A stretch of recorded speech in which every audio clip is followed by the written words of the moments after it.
एक की चाह करोगे लाखों की चाह बढ़ेगी, लाखों की चाह करोगे करोड़ों की चाह, करोड़ों की पूर्ति तो अरबों की चाह। ऐसे प्रत्येक भोग की चाह करके देख लो, ऐसा कभी कभी बिकते नहीं है। अंदर से देख लो किसको विश्राम प्राप्त है। ये मन एक भूत जैसा है। कल क्या रहेगा? किसी ने एक भूत को सिद्ध किया, भूत ने कहा हम तुम्हारा काम प्रत्येक करेंगे पर हर समय मुझे काम में लगाना होगा, अमुक काम करो। वो बहुत तीव्रता से शीघ्रता से वो कार्य कर देता। और बताओ, देखो वो तो परेशान हो गए। अगर काम नहीं बताओगे तो उठा के पटक देंगे तुम्हें। ये बाबू वो गुरुजी के पास गए और कहा प्रभु हमने तो सुख के लिए भूत को सिद्ध किया था, ये तो दुख का कारण बन गया। ये कहता है हर समय काम बताओ नहीं तो मार देंगे तुम्हें। तो उन्होंने कहा ऐसा करो, एक लकड़ी का खंबा गाड़ दो और उसे बोलो इसमें चढ़ते उतरते रहो, जब हमें काम होगा हम बोल देंगे तुम्हारे लिए यही काम है। तो बिक जाते वैसे बड़ा है। समझ पाए? तो ये भूत मन है। इसे खाली रखोगे उठा के पटक देगा ओवर थिंकिंग में, कल्पनात्मक भोगों में, कल्पनात्मक भय में, चिंता में ये पटक देगा। अगर इससे बचना है इसकी पटकन से, जैसे गुरु ने बताया लकड़ी का खंबा गाड़ दो, ऐसे ही नाम का खंबा गाड़ दो। राधा चल चढ़ उतर, राधा राधा राधा राधा, परम विश्राम मिल जाएगा, परम बलवान हो जाओगे, परम शांति मिल जाएगी। हमारी प्रार्थना मान लीजिए, ये बिल्कुल सत्य बात कह रहे हैं। जब तक आप नाम जप नहीं करेंगे तो आप अपने मन को विश्राम नहीं दे पाएंगे। और आप सब कुछ कर रहे हैं मन के सुख के लिए, मन की शांति के लिए, पर जिस मार्ग में चल रहे हैं दुखालयम अशाश्वतम, कैसे आपको इस नाशवान भोगों में शांति मिल सकती है? नहीं। विश्वास कीजिए, बहुत प्रीति से कह रहा हूं, बहुत अनुभव की संतों की बात कह रहा हूं। यदि भगवान का आश्रय लेकर नाम जप नहीं किया तो तुम्हारा किया कराया सब मिट्टी है। परिणाम में तुम्हारे हाथ केवल शुभ अशुभ कर्म लगेंगे, पाप पुण्य, जिनके कारण हम नाना प्रकार की योनियों में जन्म मरण जैसे भयानक दुखों को भोगते चले आ रहे हैं।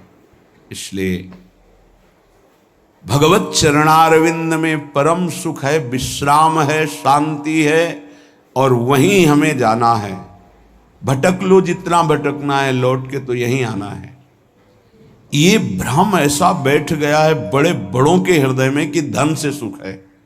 बहुत विचित्रता माया की, ये सबके दिमाग में बैठ गया है। कोई बिरला ऐसा है कि इसकी इस पकड़ से बाहर हो, नहीं तो सबके दिमाग में बैठा है। गृहस्थ हो, विरक्त हो, बूढ़ा हो, जवान हो, सबके दिमाग में माया ने बैठा दिया धन के द्वारा ही सुखी होगे। देख लो, बिल्कुल विश्वास मानिए, ये वो माया की चाल है जो आपके समय को, आपके चिंतन को, आपके आश्रय को नष्ट करके आपकी दुर्गति करवाएगी। अभी आपको पता नहीं चल रहा, जैसे अंधा आदमी गहरे कुएं की तरफ गिरने जा रहा है, उसको दिखाई नहीं दे रहा, देखने वाला दौड़ करके उसे बचाना चाहता है, वो नहीं मानता, ऐसे दिखाई देता गया गया गया। धन का इतना बड़ा प्रभाव, कोई बिरला ही ऐसा है जिसके दिमाग में ये न चल रहा हो कि मुझे धन चाहिए। बिल्कुल आप आनंद पूर्वक विचार कर लीजिए, वृंदावन की भूमि में बैठे हैं। अगर किसी के हृदय में आता है कि मुझे नहीं चाहिए, वो भगवद आश्रित होगा। दूसरी कोई ऐसी वृत्ति नहीं जिसके द्वारा धन से आकर्षित न कर लिया जाए। प्रवचन करना, प्रभु का श्रृंगार करना, धार्मिक कार्य करना, ये सब बाहरी बात होगी। ये बाहर की वृत्ति, बाहर से हम बोल सकते हैं हम बड़े त्यागी हैं, हम बैरागी हैं, बोल सकते हैं, बोलने में बहुत सरलता है, सहजता है। लेकिन स्थिति में सत्य को साक्षी करके, भगवान को साक्षी करके देखो, हृदय में हर चेष्टा का फल धन की मांग है। समझो वर्ल्ड कप जीतती है 6 तारीख तक है। ये हम नहीं कह रहे, हमारे शास्त्र कह रहे हैं। दूसरी माया की विशिष्ट आकर्षण शक्ति काम भोग, पहला हिस्ट्री क्रिएट हुई जो 3 में फांस दिया गया है पूरी सृष्टि के। पहला जीते वुमेन कंचन जिसे धन कहते हैं, वित्त ऐषणा, धन कंचन वित्त ऐषणा, वर्ल्ड कप जाके गए और पुत्र ऐषणा पहला काम भोग। स्त्री शरीर का आकर्षण या विपरीत शरीर का आकर्षण काम भाव से। अंदर से विचार करके देख लो पूरी सृष्टि की बात, 2000 जो अंदर से निष्काम है वो केवल भगवान का आश्रय लिए होगा, वो भी केवल भगवान का आश्रय वही बचेगा। अन्यथा वर्ल्ड कप आपके लिए एक बात बातें हम वैराग्य की करेंगे, संयम की, जितेंद्रियता की, और हमारे आचरण भ्रष्ट होंगे। लिख लो, दिमाग में लिख लो, ये प्रबल माया का आकर्षण काम, चाहे पशु पक्षी, चाहे किशोर अवस्था, यौवन अवस्था, वृद्ध अवस्था, कैसी भी अवस्था हो, ये बख्शता नहीं है। सबके दिमाग में एक बात चलती, कैसे संयोग सुख प्राप्त करें, अंदर से देख लो। तीसरा है कीर्ति, हमारा नाम हो जाए, हमारा सम्मान बढ़े, सबसे बड़े हम हो जाए, ये आखिरी मंजिल है। जो काम विजयी है और जो वित्त ऐषणा का त्यागी है, उसके भी हृदय में ये माया आखिरी फंदा फेंक देती है। जिन्होंने संपूर्ण सृष्टि को रचा, सबका भरण पोषण कर रहे हैं, उन विश्वात्मा भगवान का तो नाम जपने के लिए राजी नहीं है कोई, बिरला ही कोई जप रहा है। तुम्हारा नाम होगा, तुम्हारा नाम जपेंगे, तुम्हारी जीवनी पढ़ेंगे। ये माया है, 4 दिनों के बाद ऐसी धूल पड़ती है, कोई नहीं जानता किसी को। ये जो माया का आकर्षण है, इस 3 में रख दिया गया, धन, काम भोग और मान सम्मान प्रतिष्ठा कीर्ति, लोक ऐषणा।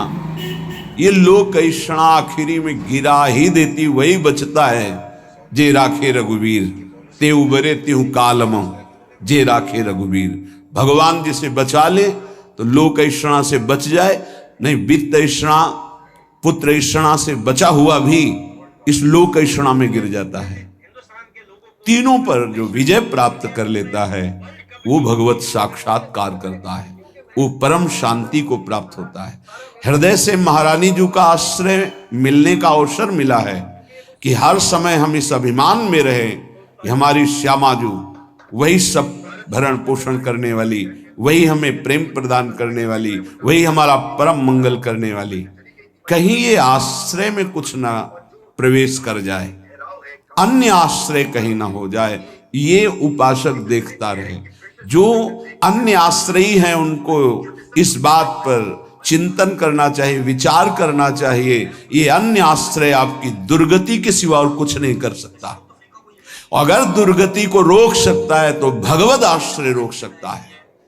यदि तुमसे इतने महान पाप हो चुके हैं कि जिनकी तुम खुद स्मृति करके घृणा करते हो, कभी कभी ऐसे पाप हो जाते हैं कि अपना हृदय ही अपने को दंड देने के लिए कहता है कि बहुत नीच आचरण तेरे द्वारा हो गए।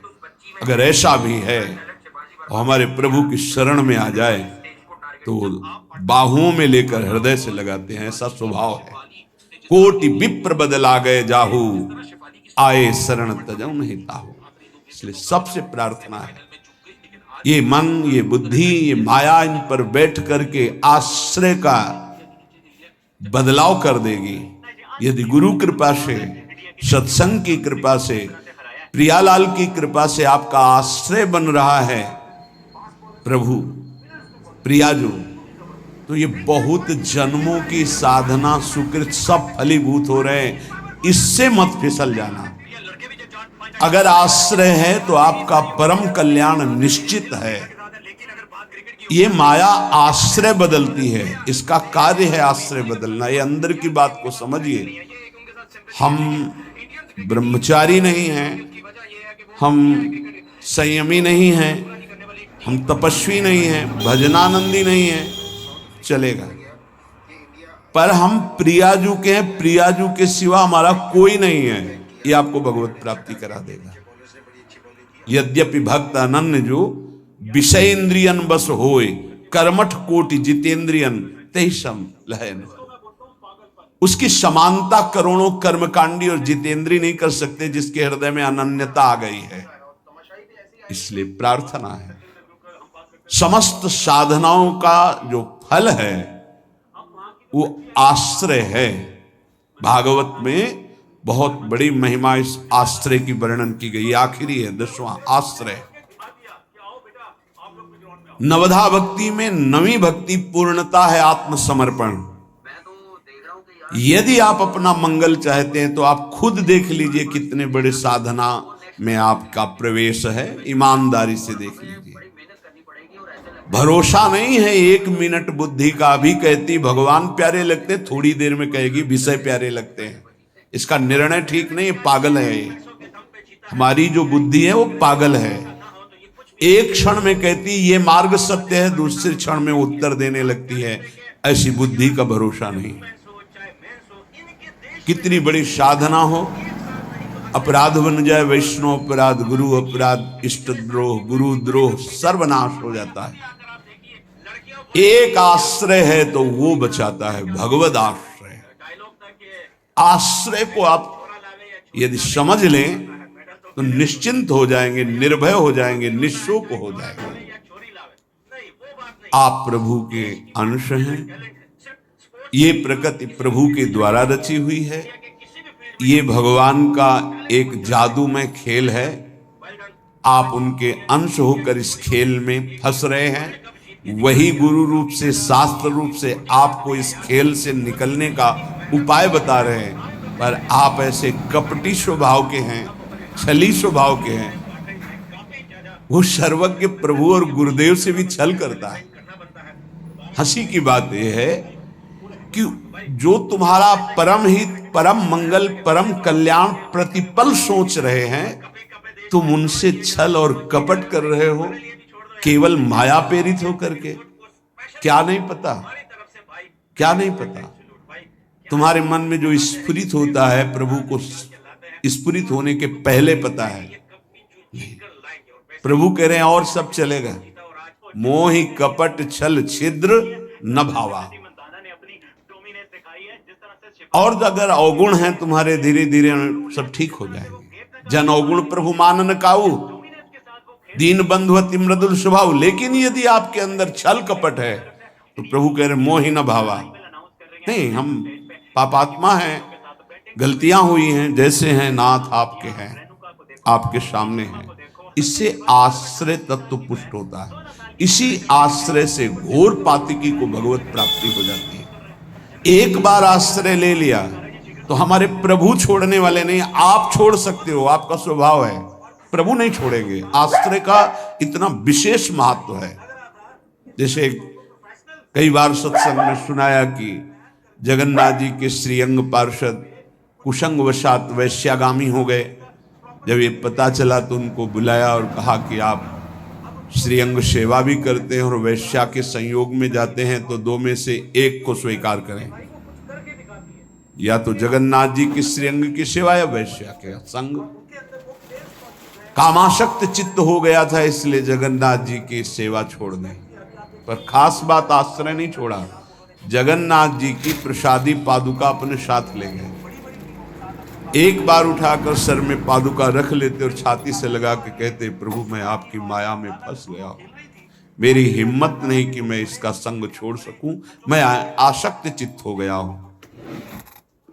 कई वर्षों के बाद जब उनका शरीर पूरा हुआ तो जगन्नाथ जी ने अपने पार्षद को आदेश किया, जैसे मेरे पार्षदों की अंतिम क्रिया होती है, अंत्येष्टि संस्कार होते हैं, वैसे उसका करो।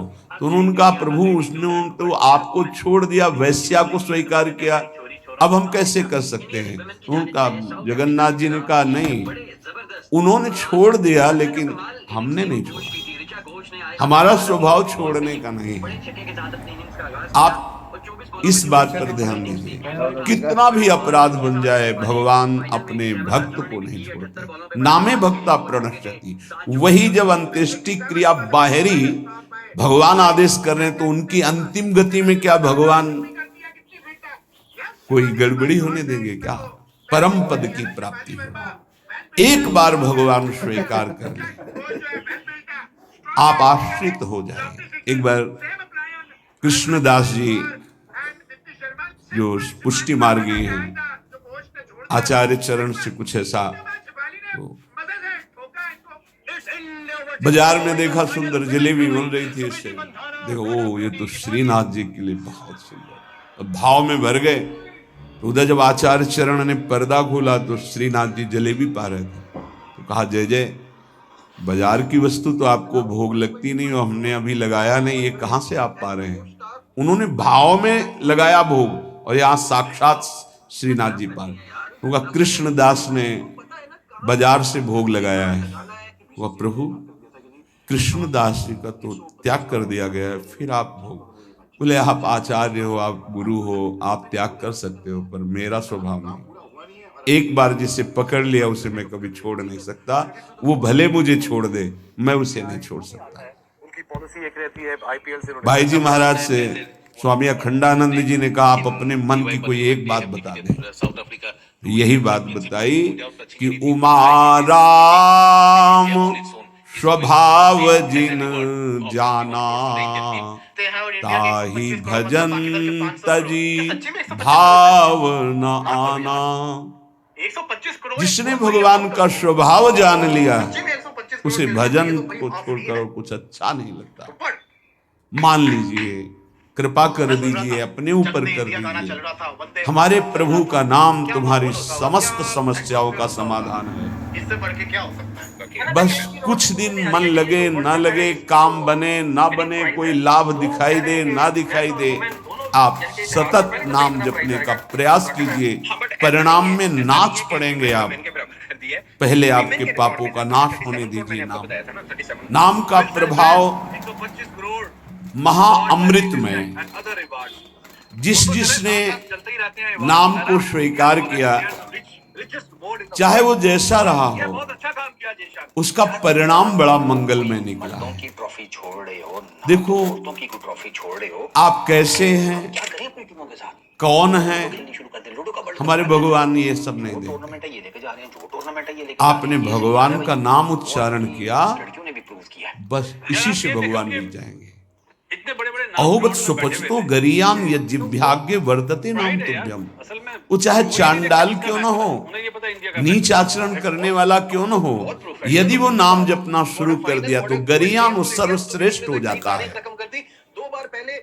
तुम्हें कोई रोग शोक, कोई भी अभाव, इस बार उन्होंने ये कारनामा हरमीनप्रीत कौर रात दिन जो जला रहे हैं वो प्रभावित नहीं कर पाएंगे यदि नाम जप करो। जितना टैलेंट है इंडिया में ऑटो में, बात समझ लीजिए। उसकी सबसे बड़ी मिसाल है शिफारी वर्मा।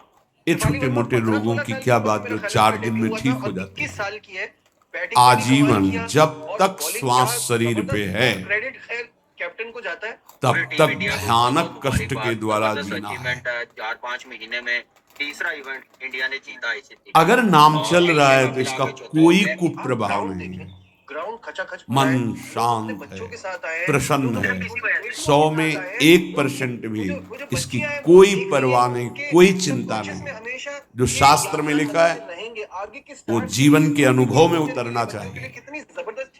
कोई भी रोग जिससे रात दिन लोग जलते हैं वो तुम्हें ताप नहीं दे सकता। तो मतलब कितना क्रेज है, कष्ट आएगा लेकिन वो आपको परास्त नहीं कर पाएगा। इधर से कष्ट का प्रहार तो इधर आनंद की वो बाढ़ लगी हुई है कि इधर लहरें कष्ट की हो रही, वो आनंद में डूबा हुआ। ये किससे होता है? नाम जप बन सकती है। प्रार्थना मान लीजिए, ये प्रवचन नहीं है, जीवन है। अगर आप मान लेंगे तो निहाल हो जाएंगे, आप मस्त हो जाएंगे, आप इस दुखालय से पार हो जाएंगे। शोक, जिन वस्तुओं का हम सेवन करते हैं जो प्रिय वस्तु होती है, प्रिय जन होते हैं, इनके वियोग में बहुत शोक होता है। सच्ची मानिए, यदि नाम जप कर रहे हैं आप और आपका नाम संग्रह हो चुका है, पाप नष्ट हो चुके हैं, तो आपको कभी किसी के भी वियोग में, चाहे वस्तु हो, पद हो, संपत्ति हो, संबंधी हो, आपके हृदय में ताप नहीं लग सकता। जासु नाम भव भेषज हरन घोर त्रैशूल, दैहिक दैविक भौतिक ताप, ये नाम जापक के हृदय में नहीं लग सकते, मस्ती रहती। हमारी विमेन भी, हमारी पाकिस्तान की टीम, नरसिंह मेहता जी के पुत्र जब पधारे तो करताल उठाकर नाच रहे गोविंद। बड़ा अच्छा, आप अपनी वस्तु से धरोहर थी, आपने ले ली, आपकी धरोहर, आपने मस्त होकर, कोई शोक नहीं। चाहे जितनी हानि हो जाए, उसको विश्वास है कि जिसने बिना किसी की सहायता के एक पलक झपकने में अनंत ब्रह्मांडों का सृजन कर दिया, वो भगवान जब चाहेंगे, अगर लौकिक सुख देना चाहेंगे तो बौछार हो जाएगी। इसलिए उसे शोक नहीं होता। अभाव, मतलब एक्सेलेंस क्या होता है? ये चाहिए, वो चाहिए, वो चाहिए। हमें प्रार्थना भी नहीं करनी भगवान से ये चाहिए।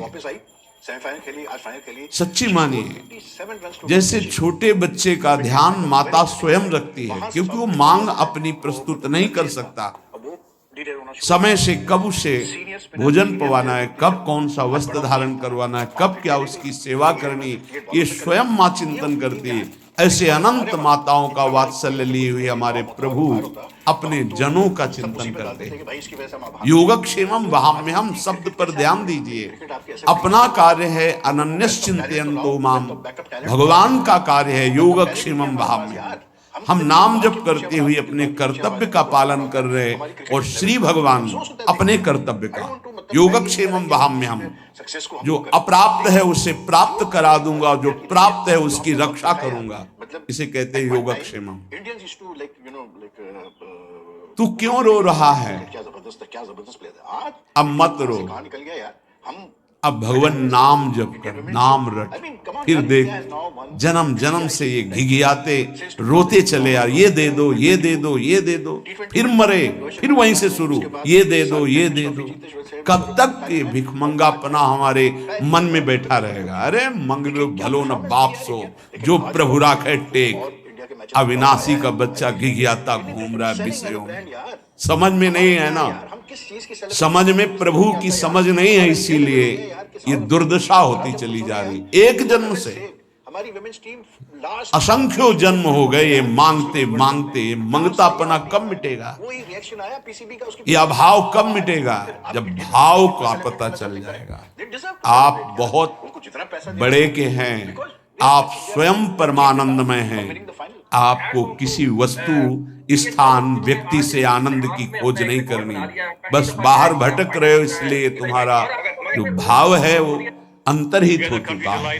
अंतर में आओ।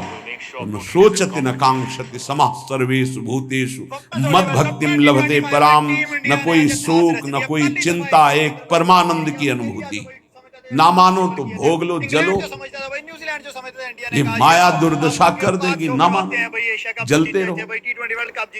अगर संतों के हृदय में कोई पीड़ा होती तो इसी बात की होती, अमूल्य मानव जीवन प्राप्त करके भगवान से विमुख होकर तुम कैसी दुर्दशा को प्राप्त हो रहे हो। उठो। गलतियां होना स्वाभाविक है, माया फिसलन वाली गलती हो सकती है, लेकिन हम सत्य मार्ग को छोड़ दें, ऐसा नहीं हो सकता। क्यों रो रहे हो? मेरा नाम रट, देख दुख नाम की वस्तु नहीं रह जाएगी। तेरे सारे संशय नष्ट हो जाएंगे। भक्ति हो न हो, श्रद्धा हो न हो, विश्वास हो न हो, तू केवल नाम रटना शुरू कर दे। इससे बढ़कर और क्या बात करी जा सकती है? जितना भी दान, पुण्य, तपस्या, यज्ञ, तीर्थाटन है, अगर श्रद्धा नहीं है तो फल की प्राप्ति में संशय है।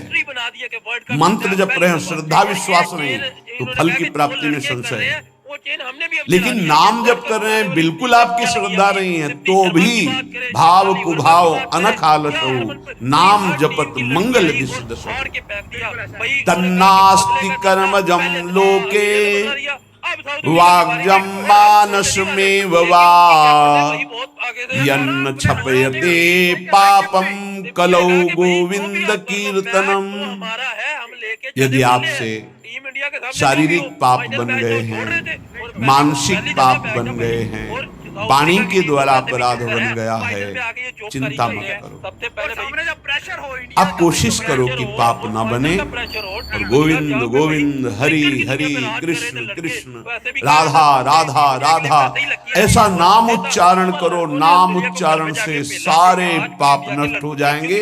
तन्नास्ति कर्मजम लोके वाग्जम मानस में उच्च मानसिक वाणी के द्वारा शरीर के द्वारा जो अपराध बन गए भगवान नाम कीर्तन से भगवान नाम जप से सब नष्ट हो जाते हैं। बस ये है कि नाम का सहारा लेकर पाप मत करो।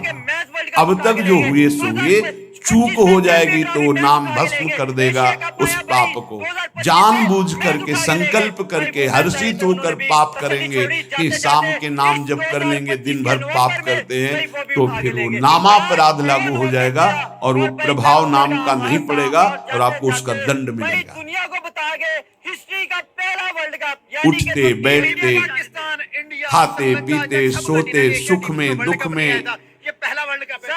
श्रद्धा से अश्रद्धा से भक्ति से अभक्ति से, एकांत में कोलाहल में, जैसी भी परिस्थिति है उसमें तुम नाम। परफॉर्मेंस कैसी क्रिकेट है जिसे लोग कुछ उपासक हैं वो परिस्थिति की मांग करते हैं भजन के लिए, जैसे एशिया के अंदर चाहे वो गृहस्थ में हो या एशिया की टीम कुछ ऐसा हो, एकांत हो, शांत हो, ऐसा हो ऐसा हो। नहीं जीते थे, आज पहली तो भगवान अल्पज्ञ है क्या? तुमको जो परिस्थिति दी है वो भगवान ने विधान करके दी है, उसी विधान में यदि भजन कर ले गए तो सिद्ध हो जाओगे। परिस्थिति का परिवर्तन न मांगा जाए, उसी परिस्थिति में भजन करके भगवान की प्राप्ति होगी जो भगवान ने हमको परिस्थिति दी है। परिस्थिति का जो परिवर्तन मांगते हैं उनसे भजन नहीं बनता, वो परिस्थिति के भोक्ता होते हैं, वो भजन के नहीं। इस बात को अंदर से समझो। अब हमारा मन उब गया, अब हम भाग करके गृहस्थी से विरक्ति बनना चाहते हैं। नहीं, जरूरत नहीं है, वेश परिवर्तन की जरूरत नहीं है।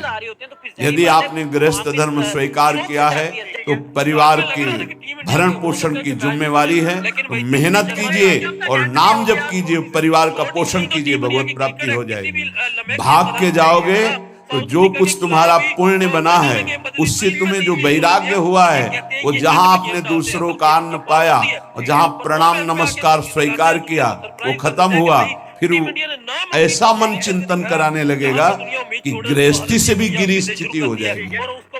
जो वास्तविक आंतरिक भगवत प्राप्ति का वैराग्य है वो भजन बल से बहुत जोर का प्रकट होता है, वो परिस्थितियों की मांग नहीं करता। हार्दिक पांड्या वाली इनिंग भाई, जिस तरह हार्दिक पांड्या भाई इतना स्ट्रांग तो हार्दिक नहीं आया था, हार्दिक नहीं आता।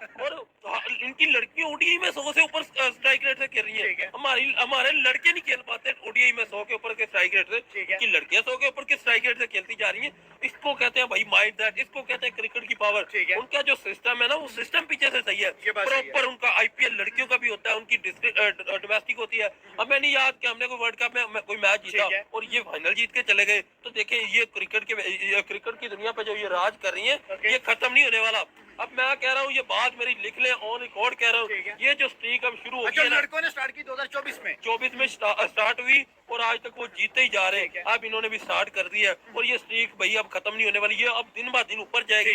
जिसने टीम ऑस्ट्रेलिया को हरा दिया वो टीम थी ऑस्ट्रेलिया जो 20 मैच हो गए, एक मैच नहीं हारी। टीम इंडिया ने आखिरी दफा भी टीम इंडिया ने हराया, इस दफा भी टीम इंडिया ने हरा के उनकी भी ब्रेक लगाई और एक नई कहानी की शुरुआत आज हो चुकी है। ये सबसे पहले भाई टीम इंडिया को मुबारक हो, उनके लोगों को मुबारक हो कि भाई आपके लड़के भी जीत रहे हैं। सर ये होता है प्योर निजाम का भाई नतीजा जो निकल के सामने आता है। लड़के आते हैं 23 एशिया कप, 23 उसको वर्ल्ड कप का final, 24 world cup, 25 champion trophy, 25 Asia cup, लड़कियां आती है 25 का ओडीआई वर्ल्ड कप। तो भाई कौन सी ऐसी ट्रॉफी है जो उनकी रेंज से बाहर है, कौन सी ऐसी टीम है जो उनके औकात से बाहर है? देखिए इनकी औकात से बाहर कोई ट्रॉफी रह नहीं गई। ये जो हर ट्रॉफी पे पहुंच मार बैठे हैं, ट्रॉफी पे पहुंच के ये ट्रॉफी को लेके जाते हैं और जाके घुसेड़ देते हैं, कहते हैं जो भी आएगी, बच्चों की तरह इन्होंने ले लिया। लोग चौकर कहना शुरू हो गए थे। चोकर साउथ अफ्रीका तो वैसे कहते हैं, लेकिन इंडिया ने लोगों के मुंह बंद किए, दुकानें बंद की। उन्होंने कहा भाई ये जो भी अब आगे ट्रॉफी आएगी हम इसको उखाड़ के रखेंगे। और अब